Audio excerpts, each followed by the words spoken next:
সরল বিশ্বাসে বা সৎ বিশ্বাসে কোনো ব্যক্তিকে যদি কোনো ধরনের সংবাদ দেন, উক্ত সংবাদের প্রেক্ষিতে যদি কোনো ক্ষতি সাধিত হয়, দোষী সাব্যস্ত হয়, সেটি কি অপরাধ হিসেবে গণ্য হবে না গণ্য হবে না? সে সম্পর্কে কোন আইনের কত ধারায় উল্লেখ করা হয়েছে?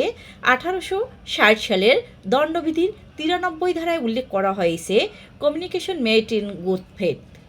সৎ বিশ্বাসে বা সরল বিশ্বাসে কৃত যোগাযোগের পরিণতি কী হবে? কোনো ব্যক্তি যদি সৎ বিশ্বাসে কোনো ব্যক্তিকে কোনো সংবাদ দেন, উক্ত সংবাদের প্রেক্ষিতে যদি কোনো ক্ষতি, ওই ব্যক্তি যদি ক্ষতি সাধিত হয়, সেক্ষেত্রে অপরাধ হিসেবে গণ্য হবে না।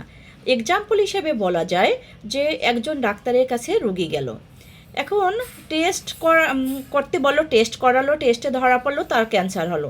এখন উন্নত মানের চিকিৎসার জন্য রোগীকে বলল যে আপনার উন্নত মানের চিকিৎসা লাগবে, আপনার ক্যান্সার হয়েছে। এই সংবাদ পাওয়ার সাথে সাথে রোগী যদি হার্ট অ্যাটাক করে, সেক্ষেত্রে ডাক্তারকে দোষী সাব্যস্ত করা যাবে না, অপরাধী হিসেবে গণ্য করা যাবে না, কারণ তিনি সরল বিশ্বাসে রোগীকে সুস্থ করার জন্য, উন্নত চিকিৎসা নেওয়ার জন্য সংবাদটি বলেছে। এই জন্য এটি অপরাধ মর্মে গণ্য হবে না। কেন হবে না? কেন আইনে উল্লেখ করা হয়েছে যে সরল বিশ্বাসে বা ভালো করার উদ্দেশ্যে যদি কোনো সংবাদ বলে, সেক্ষেত্রে সেটি অপরাধ হিসেবে গণ্য হবে না।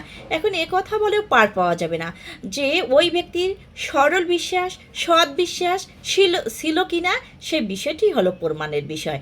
সৎ বিশ্বাসে সরল বিশ্বাসে বলেছে কি না, সেটা যদি প্রমাণ করা যায়, তখনই অপরাধ হিসেবে গণ্য হবে না।